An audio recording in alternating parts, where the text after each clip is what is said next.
Entonces, buenos días. Mi nombre es Natalia González Lopera. Soy médica egresada de la Universidad Pontificia Bolivariana, que queda en Medellín, oftalmóloga egresada del CES, que también queda en Medellín, y actualmente estoy haciendo el Fellow de Retina con la Universidad Javeriana.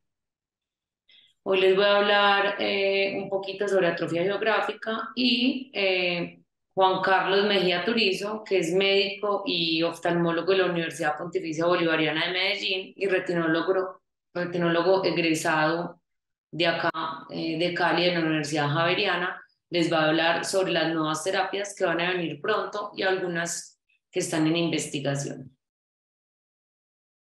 Entonces, para comenzar, la atrofia se define como regiones bien delimitadas de EPR atenuado o ausente con pérdida asociada a los fotorreceptores y de la coriocapilaris subyacente.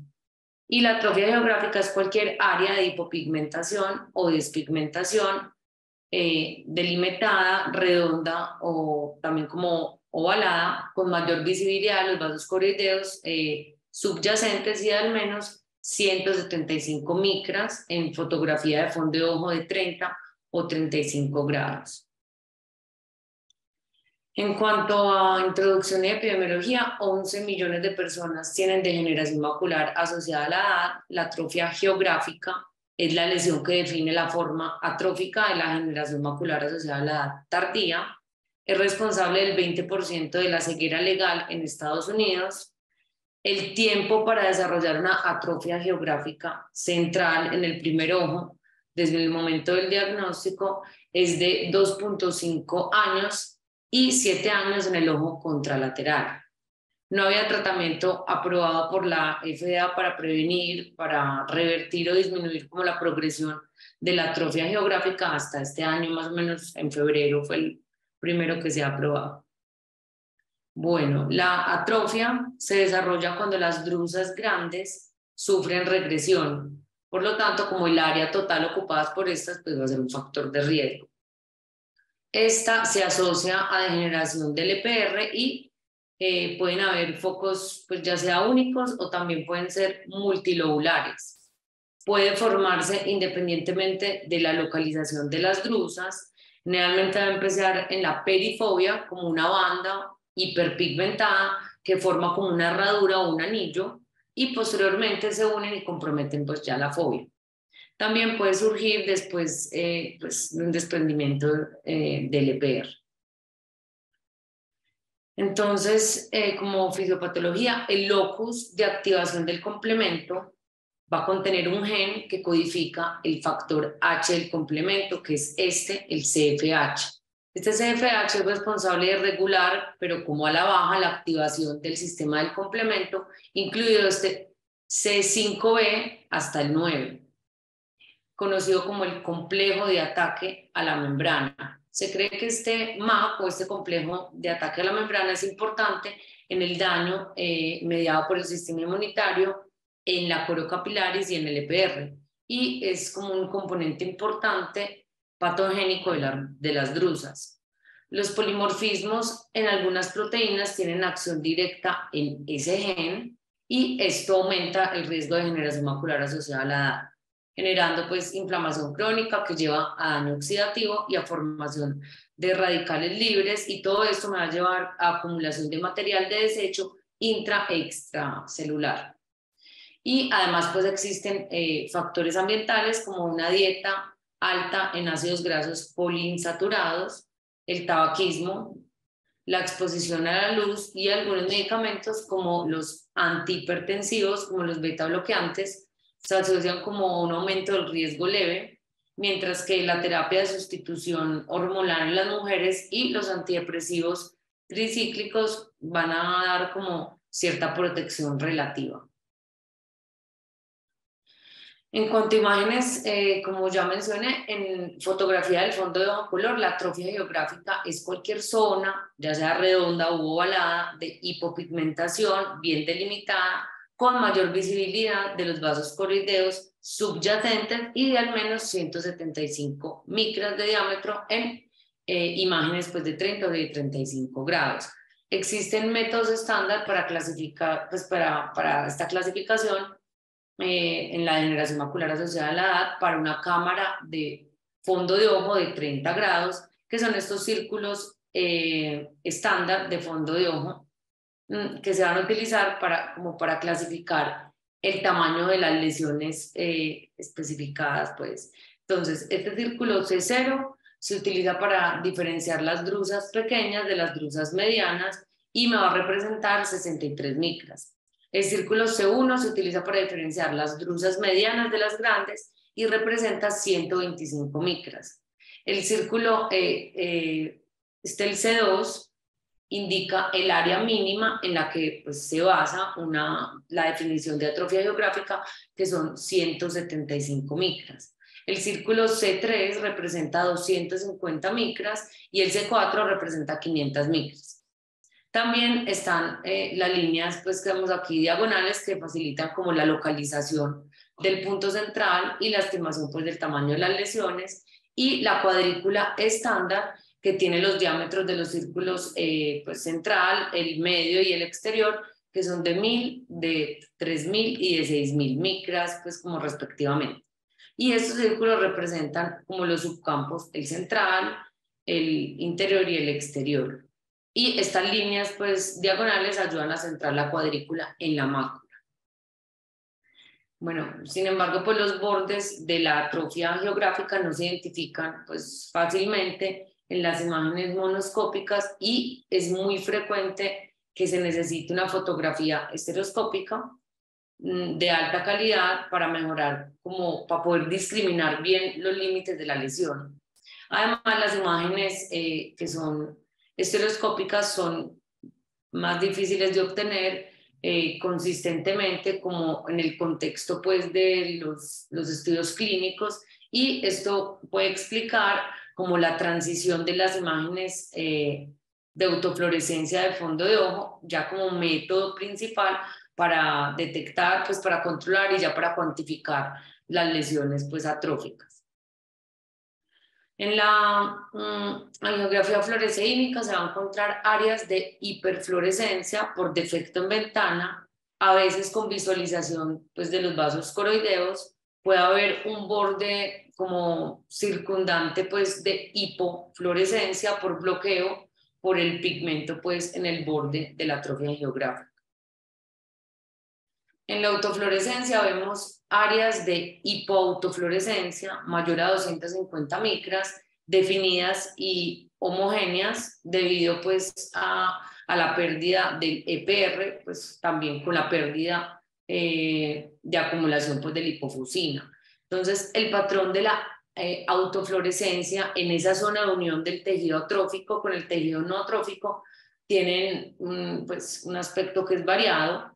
En esa zona de unión se han observado 3 patrones de autofluorescencia de alta intensidad y también se han descrito 5 patrones pues, adicionales de hiperautofluorescencia de aspecto pues, como más difuso en la degeneración macular asociada a la edad.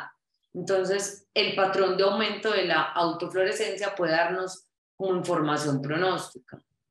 Esta es la clasificación de los patrones de autofluorescencia pues en la zona de unión en pacientes con atrofia geográfica por degeneración macular asociada a la edad.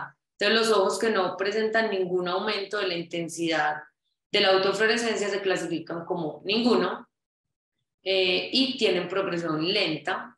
Los ojos con aumento de la autofluorescencia se dividen en 2 grupos según la configuración pues, del aumento de la autofluorescencia que va a rodear la atrofia.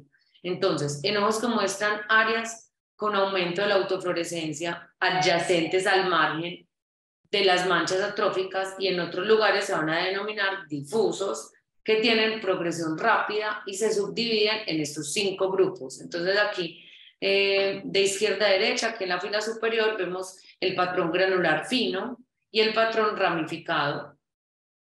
En la fila inferior vemos el patrón goteante, el patrón reticular y el patrón granular fino con manchas puntuales.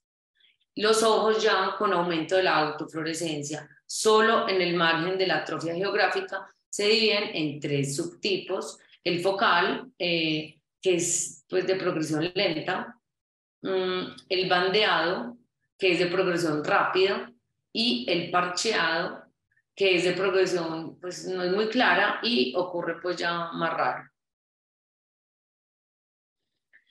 En el OCTA, la atrofia geográfica se caracteriza por áreas bien circunscritas, grandes, con diámetro mayor a 200 micras, redondas u ovaladas, pues de atrofia del EPR y de los fotorreceptores, con visualización directa pues de grandes vasos coroideos. Encontramos un deterioro, pero como difuso, del flujo de la coriocapilaris. Va a haber reducción del plexo vascular superficial de la retina, asociado con adelgazamiento de la retina interna y de la retina externa. Cuando existe atrofia extensa, hay aumento de la zona vascular foveal y la coriocapilaris está ausente en el área de la atrofia. Y además hay disminución del grosor coroideo. En el 2017, la Academia Americana de Oftalmología desarrolló como una terminología y unos criterios que fueron consensuados para definir la atrofia a partir de los hallazgos de OCT, como en el contexto pues, de degeneración macular asociada a la edad. El OCT se propuso como el estándar de referencia o el método de imagen base para diagnosticar y estadificar la atrofia. Otros métodos, como ya he mencionado, pues la autofluorescencia del fondo de ojo, la refractancia en el infrarrojo cercano y las imágenes a color, nos dan información complementaria pues, y nos ayudan a confirmar. Entonces, el OCT es el método de referencia para definir los diferentes fenotipos y estadios de la atrofia. Esto nos va a permitir visualización de las capas específicas afectadas como por el proceso pues, de la enfermedad, identificar la atrofia inicial antes de que sea clínicamente evidente.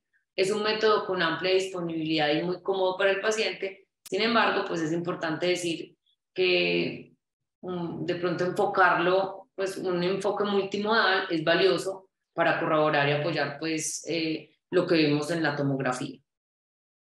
Se clasifica entonces en estos 4 estadios: atrofia completa del EPR y de la retina externa, que es el CERRORA, atrofia incompleta del EPR y de la retina externa, que es el IRRORA, atrofia completa de la retina externa y atrofia completa de la retina externa.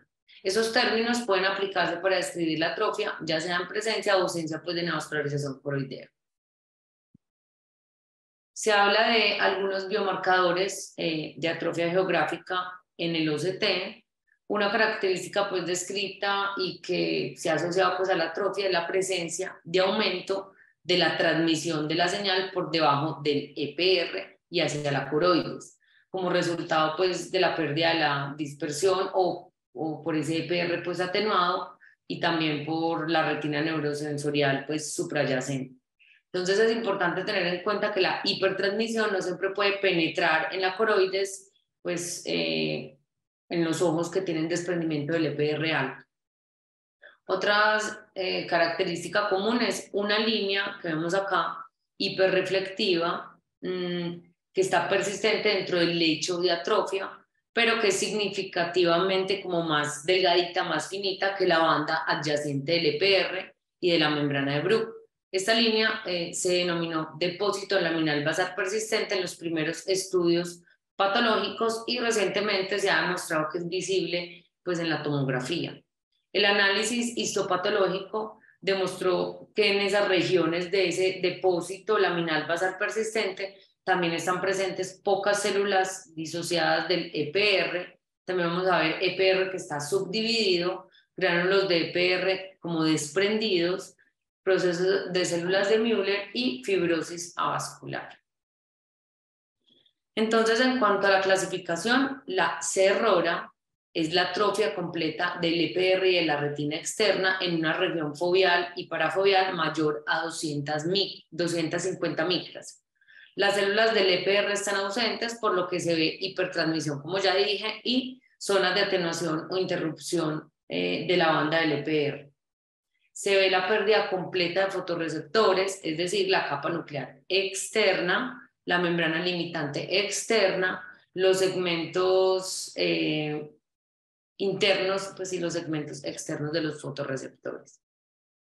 Esos son los criterios diagnósticos de la atrofia completa del EPR y de la retina externa según el tipo pues, de examen diagnóstico que se utilice. pues que no me voy a detener a explicar porque ya los he mencionado pues previamente. En cuanto a la atrofia incompleta del EPR y de la retina externa, encontramos zona de hipertransmisión que es evidente, pero es una hipertransmisión que es discontinua. La banda del EPR está presente, pero es irregular o está interrumpida. Hay degeneración de los fotorreceptores, de la membrana limitante externa y de la zona elipsoide que se ven interrumpidas. La capa nuclear interna y la capa plexiforme externa muestran como, se ve como un hundimiento y no se cumplen por los criterios de la Serrora porque esto es menor a 250 micras. En la atrofia completa de la retina externa, la capa del EPR está en gran parte intacta, aunque las células individuales pues, son dismórficas. Los segmentos externos e internos de los fotorreceptores están completamente ausentes. La capa nuclear externa es fina o interrumpida, con varios grupos como de material que viene o derivado pues, del EPR y la membrana limitante externa está intacta. En la atrofia incompleta de la retina externa, que es I-hora, encontramos la membrana limitante externa continua y una interrupción pues, que es detectable de la zona elipsoide por depósitos drucenoides subretinianos que están como en regresión. Hay adelgazamiento detectable de la retina externa, una banda intacta del EPR y no hay hipertransmisión. En cuanto a pronóstico, el ensayo AREX nos brindó datos de la historia natural que describe el curso natural de la degeneración macular asociada a la edad hasta al menos 5 años para los participantes pues, que fueron asignados a placebo. Los ojos con degeneración macular asociada a la edad temprana mostraron como tener una probabilidad de aproximadamente 1% de progresión a degeneración macular avanzada en 5 años. Un paciente con degeneración macular asociada a la edad intermedia tenía un 18% de probabilidad de progresión a degeneración avanzada en 5 años. De estos pacientes con degeneración intermedia, los que tenían drusas grandes en cada ojo o atrofia geográfica que no era central en al menos un ojo, tenían un 27% de probabilidad de progresión a degeneración avanzada, pues también en 5 años, en comparación con un 6% de probabilidad pues entre los pacientes que tenían degeneración intermedia en estas características. Y los pacientes con degeneración unilateral avanzada tenían un 43% de riesgo de evolucionar a degeneración avanzada en el ojo, pues en el otro ojo a los 5 años. Cuanto mayor sea la gravedad de las anomalías del EPR, que coexisten pues, con drusas grandes, mayor será la probabilidad de que la degeneración macular asociada a la edad avanzada incidente sea atrofia geográfica o degeneración macular asociada a la edad húmeda. Pacientes que presentan drusas pequeñas, solo el 1.5% van a llegar a degeneración avanzada en 10 años. Pacientes con drusas intermedias, casi el 5% van a llegar a avanzadas si es en un ojo y el 14% si es en ambos ojos. Pacientes con drusas grandes, el 36% van a tener degeneración avanzada en 10 años y casi el 70% si presentan anormalidades del EPR. Entonces vemos que el riesgo aumenta con anormalidades del EPR pues, y entre más grandes sean las drusas.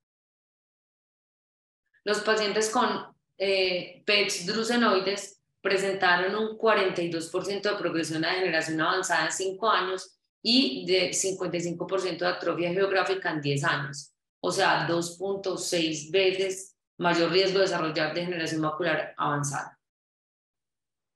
La incidencia de atrofia como macular de nuevo es del 42% luego de 2 años de tratamiento con pues, dosis que varían tanto de ranibizumab como con aflibercept. El desarrollo pues, o aumento de la atrofia macular es mayor en membranas neovasculares tipo 3, pseudodrusas reticulares, baja agudeza visual y pacientes que presentan quistes intrarretinianos. Bueno, entonces ya el doctor Juan Carlos Mejía les va a hablar, ya se va a enfocar más como en tratamiento. Ok, voy a compartir acá pantalla.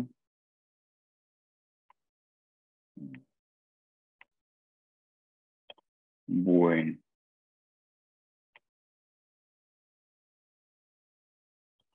entonces, buenos días. Para los que no me conocen, pues yo soy Juan Carlos Mejía Turizo, oftalmólogo y retinólogo. Trabajo en la clínica de oftalmología de San Diego. Soy egresado del programa del Fellow de Cali con el doctor Castro. Y muchas gracias pues, por la invitación y lo recuerdo pues con mucho cariño. Entonces vamos a hablar de qué terapias hay actualmente para degeneración macular seca y qué es lo que se viene. Lo que tenemos actualmente pues es los multivitamínicos. Esto cada vez está más discutido. Que se ha visto en el ARES 2 mostró que sí había una disminución del riesgo de progresión a degeneración macular neovascular,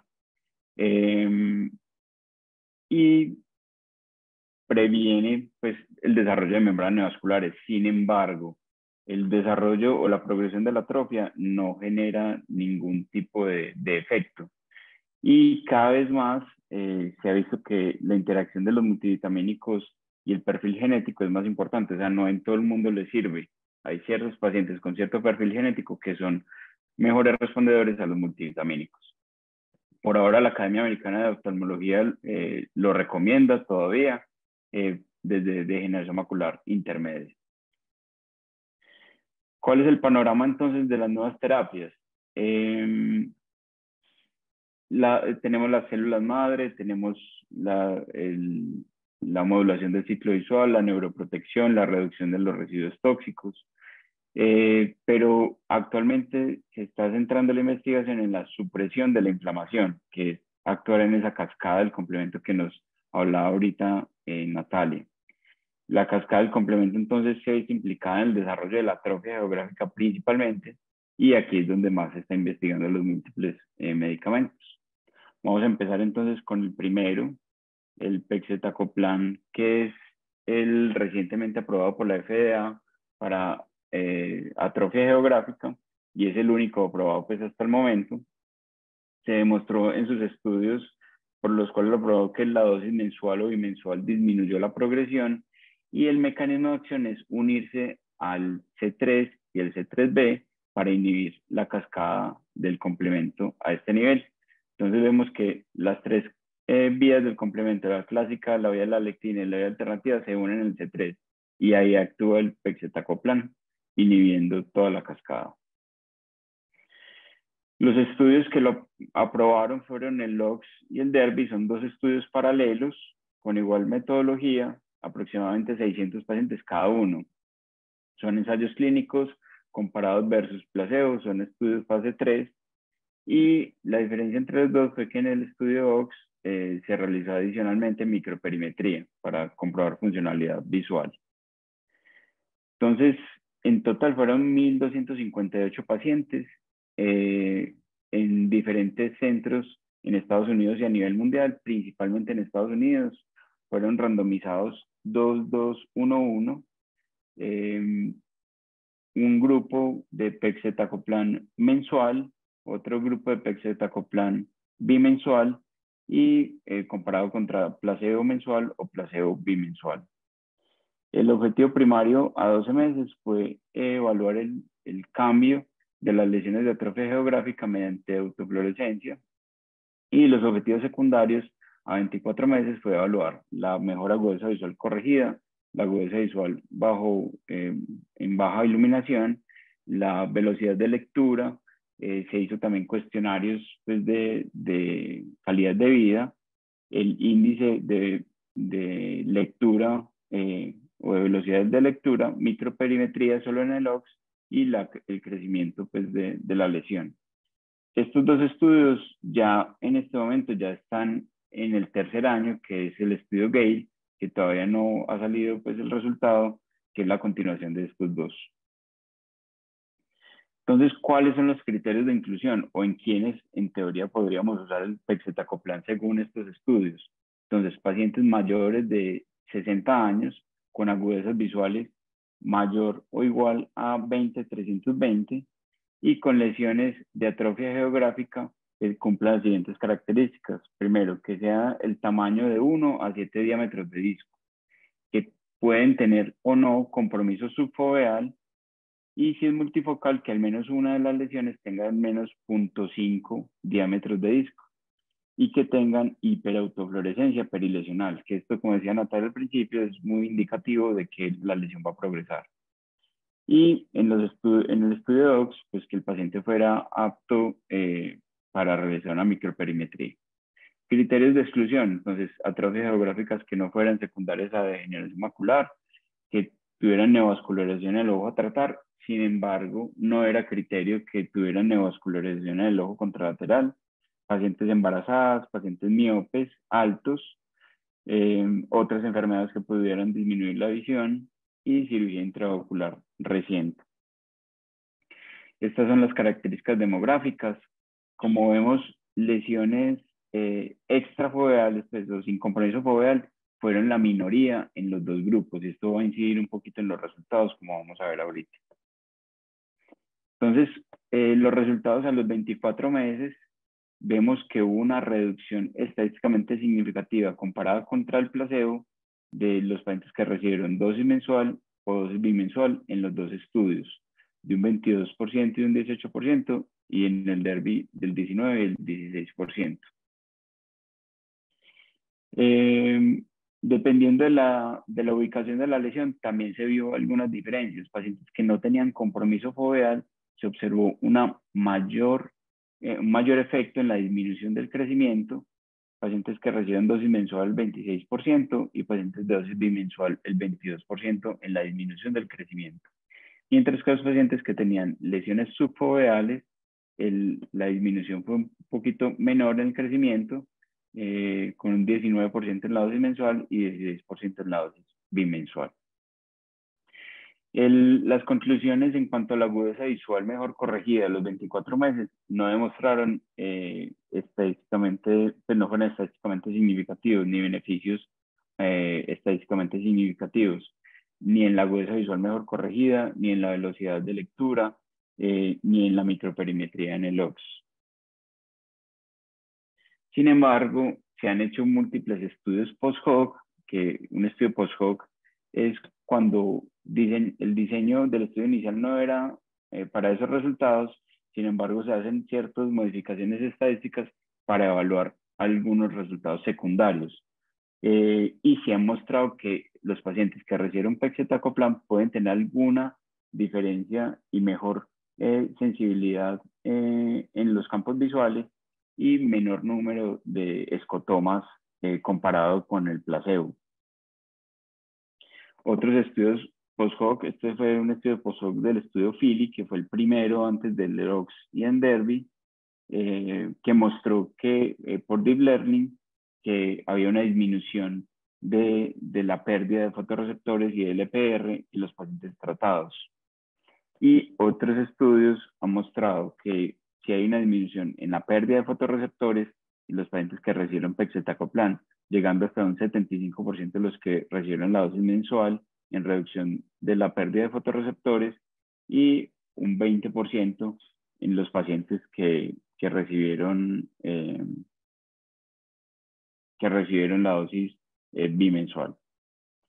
Entonces, basados en estos análisis post-hoc en ARBO en este año, pues llegaron en las presentaciones, pues llegaron a las conclusiones que puede haber una mejoría en la función visual y en la calidad de vida en los pacientes que reciban tratamiento, y esto se va a ver posteriormente a largo plazo, sobre todo en los pacientes que no tengan compromiso foveal y se ha visto que preservan visión.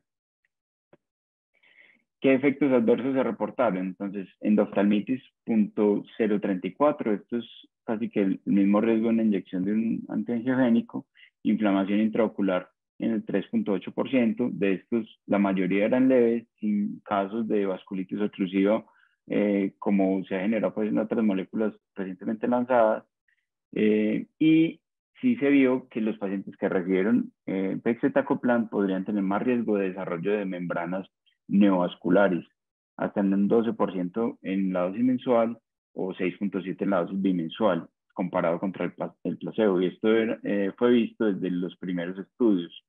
Sin embargo, hay que tener en cuenta que no se excluyeron pacientes que tuvieran membrana neovascular en el ojo contralateral, que eso aumenta pues bastante el riesgo. Para concluir entonces sobre el pegcetacoplan, es el único aprobado hasta el momento por la FDA, disminuye la progresión de la atrofia geográfica con mayor efecto en los pacientes que no tengan compromiso foveal, pendiente la continuación de estos dos estudios, que es el estudio Gale, probablemente en un año salgan algunos resultados preliminares, y no se mostró mejoría en desenlaces secundarios en estos estudios, en la agudeza visual mejor corregida, velocidad de lectura o el índice de independencia de lectura y la microperimetría. Sin embargo, análisis post-hoc se han mostrado que podría tener algún efecto en detener la progresión de la pérdida visual. Vamos con el otro que va a ser recientemente, pues dentro de poco va a ser aprobado, que es el Cimura o Asincatat Pegol. El Cimura es un inhibidor del C5, o sea, actúa en la cascada del complemento también, como un eslabón abajo del C3, que era el pegcetacoplan, y los estudios del Cimura son el GADER1 y el GADER2. ¿Cuáles son los criterios de inclusión? Entonces, pacientes mayores de 50 años con visiones entre 20-25 y 20-320, que tengan atrofia secundaria de degeneración macular sin compromiso foveal, pero que tengan la atrofia entre las 1500 micras alrededor del centro foveal. El área de atrofia igual al otro estudio, de 1 a 7 diámetros de disco. Los multifocales con al menos un tamaño de alguna de las lesiones de 0.5 diámetros de disco. ¿Qué criterio de exclusión? Entonces, si tuviera atrofia geográfica secundaria a otra enfermedad, algún tratamiento para edema neovascular en algún ojo. Aquí sí se excluyó pacientes que tuvieran membranas en el otro ojo, que no hubieran recibido ningún otro tratamiento u otra condición que afectara pues, la visión. Entonces, el GADER1 fue el estudio fase 2, fueron 286 pacientes y querían ver qué dosis era la efectiva. Tuvo dos partes. La parte 1 fue comparar 1 miligramo, 2 miligramos y 4 miligramos versus placebo. Y la parte 2 fue comparar 2 miligramos y 4 miligramos versus placebo. Que se demostró que había disminución de la tasa de crecimiento de atrofia geográfica, pero sin cambios en la agudeza visual o agudeza visual en baja iluminación a un año. La disminución de la tasa de progresión fue igual en la dosis de 2 miligramos y de 4 miligramos. Los pacientes que recibían 4 miligramos tenían que recibir 2 inyecciones porque la ampolla viene de 2 miligramos y la reducción fue de 27%. Entonces, acá se supo que la dosis efectiva era de 2 miligramos en estos pacientes y ahí ya se diseñó entonces y se siguió el GADER2, que es el estudio fase 3, con 448 pacientes y comparaba el Cimura de 2 miligramos versus placebo. El primer año era una dosis mensual y el segundo año se realeatorizaban a dosis mensual o bimensual, que se mostró que hay una disminución de la tasa de crecimiento media de atrofia geográfica con una tendencia a mejor agudeza visual, pero no fue estadísticamente significativa, pues tampoco. La tasa de reducción fue el del 17% en el primer año con la dosis de 2 miligramos, que era igual pues a la que mostré anteriormente. Y ya en estudios post-hoc de estos dos se han demostrado algunos otros beneficios. Puede haber una disminución en la progresión de los drusen a atrofia incompleta o completa del EPR y la retina externa de IRORA y CERRORA en los pacientes que fueron tratados con Cimura. Y también puede haber una tendencia a mejor agudeza visual. En ARBO también presentaron estos resultados y hablaban que en estudios post-hoc podría haber hasta un 56% de disminución del riesgo de pérdida visual persistente en los pacientes que recibieron Cimura. Y en general la disminución de la tasa de crecimiento media era el 25 al 32%. O sea que el efecto en el tiempo va a ser un poco mayor a lo mostrado en los estudios iniciales. Cuanto a efectos adversos, ningún efecto adverso pues grave, inflamación intraocular solo en un paciente. Esta el volumen de inyección es de 0.1 mililitros, puede ser aumentar un poco la presión, pero no hubo casos de glaucoma ni de neuropatía óptica isquémica. La tasa de neovascularización también fue más alta en los pacientes que recibieron Simura, tanto en el GADER 1 como en el GADER 2, fue el 6%. Y eso que en este estudio no incluyeron pacientes que tuvieran neovascularización en el otro ojo. Entonces, esta es como la tendencia. Ya en los estudios que se vienen posteriormente, se va a tratar la neovascularización en conjunto con antiangiogénicos y se inyectan las dos moléculas, tanto antiangiogénico como el inhibidor del complemento. Para concluir entonces sobre Simura, la disminución de la tasa disminuye la tasa de progresión de la atrofia geográfica, más efecto en los estadios tempranos, al igual que el pegcetacoplan. No hubo cambios en la agudeza visual, aunque estudios muestran una detención en la pérdida de la agudeza visual. Tiene un buen perfil de seguridad, aunque puede relacionarse con neovascularización, y es el próximo a ser aprobado por la FDA. Voy a hablar un poco sobre fotobiomodulación. Este es un dispositivo que tenemos disponible en Colombia. Es de la compañía Lumitera y se llama el Valeda. Es un dispositivo que emite luz a diferentes longitudes de onda y se piensa que el mecanismo de acción sea activar la mitocondria, activar la citocromo-C oxidasa en la mitocondria para aumentar la síntesis de RNA y prevenir la muerte celular. Hay 3 estudios con este dispositivo. El primero fue el Lightside 1 de 46 ojos, fue hecho en Canadá y mostró que el realizar la terapia con Valeda en un esquema de 3 veces por semana durante un mes y luego a los 6 meses presentaban una mejoría de la agudeza visual en los pacientes con degeneración macular seca, hasta en un 50% de los pacientes, y mejoraba la sensibilidad del contraste. Este estudio después se hizo el Lightside 2, este ya era en Europa, 53 ojos. Sin embargo, este estudio fue muy afectado por la pandemia porque fue en pleno 2020 y los pacientes no podían ir a las 9 sesiones semanales, no pueden salir de la casa. Entonces, en realidad, los resultados de este estudio no fueron significativos versus el placebo. Entonces, casi que no se puede tener en cuenta. Y el Lightside 3, que es el que ya están pues, pendiente de publicar, es un estudio de 100 pacientes multicéntrico, se fue realizado en Estados Unidos, en centros muy reconocidos, controlado con placebo, bien diseñado, y se utilizaba un esquema de Valeda, 9 sesiones por 3 a 4 semanas, cada 4 meses por 2 años. Pacientes que tuvieran atrofia geográfica sin compromiso central y con agudezas visuales relativamente buenas de 20/30 a 20/100. Los pacientes respondedores, o sea, que tuvieron mejoría de la agudeza visual, fue el 58% y tuvieron diferencias estadísticamente significativas hasta los 2 años de seguimiento. ¿Qué se veía? Que cada vez que avanzaba más el tiempo se iba perdiendo como el efecto y se tenía que repetir cada 4 meses, pues cada 4 meses la terapia.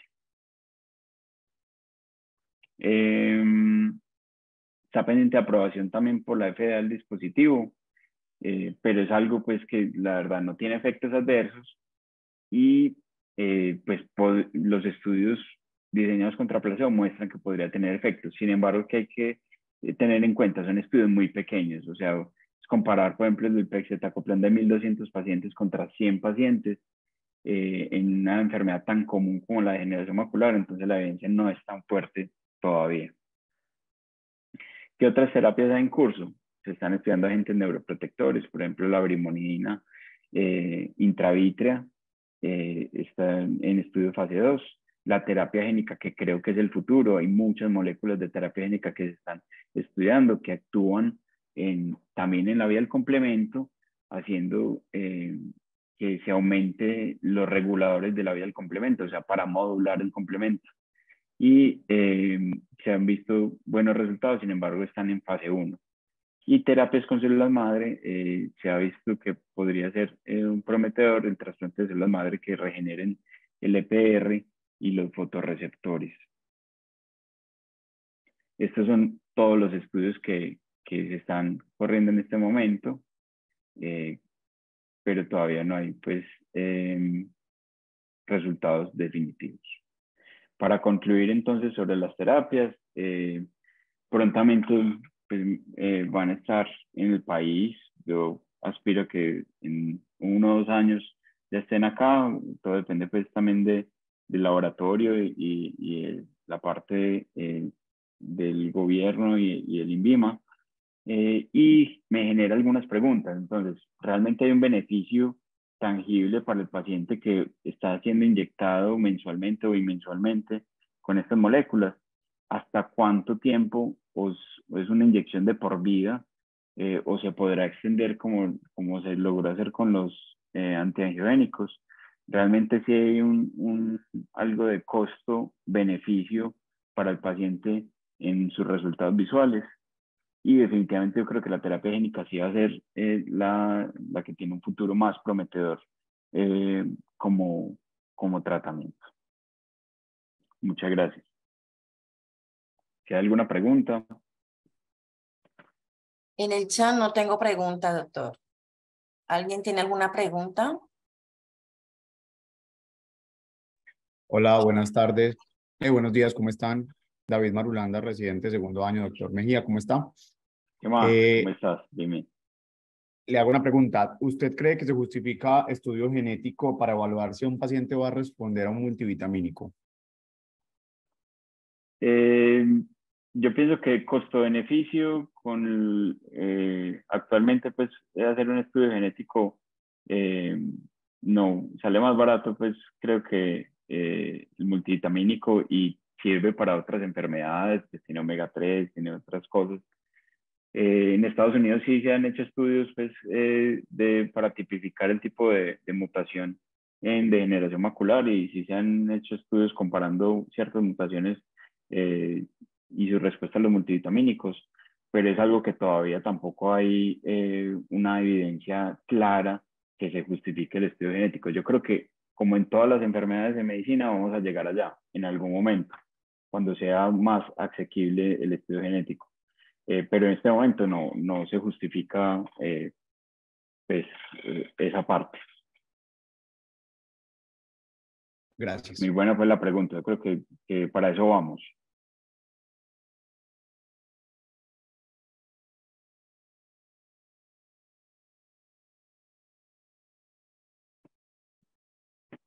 Preguntas acá en el chat.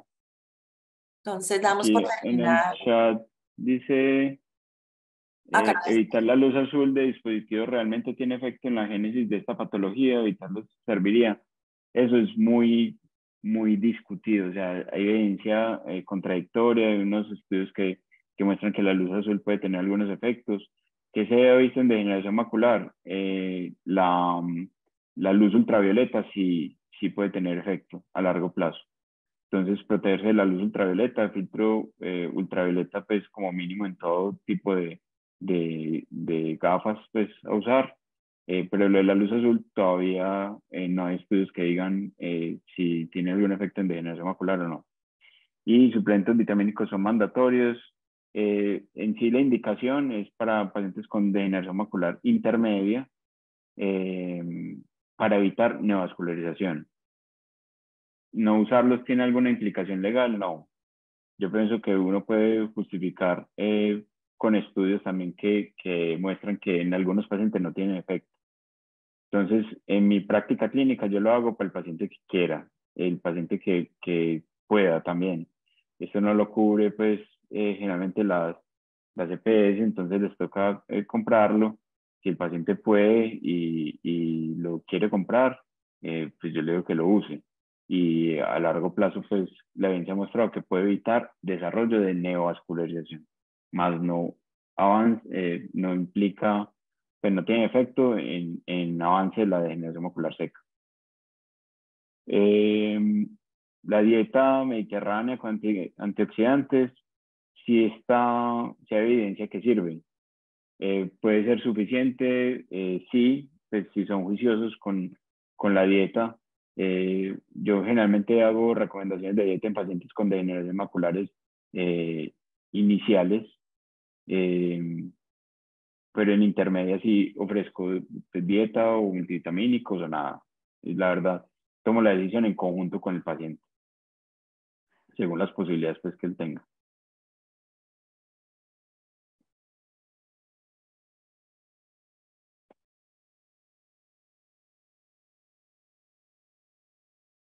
Gracias, doctora Natalia, también. Muchas gracias por la charla de hoy. Damos por terminada el viernes académico. Muchas gracias a todas las personas que ingresaron y que tengan un excelente día. Perfecto. Muchas gracias por la invitación. Hasta luego. Hasta luego.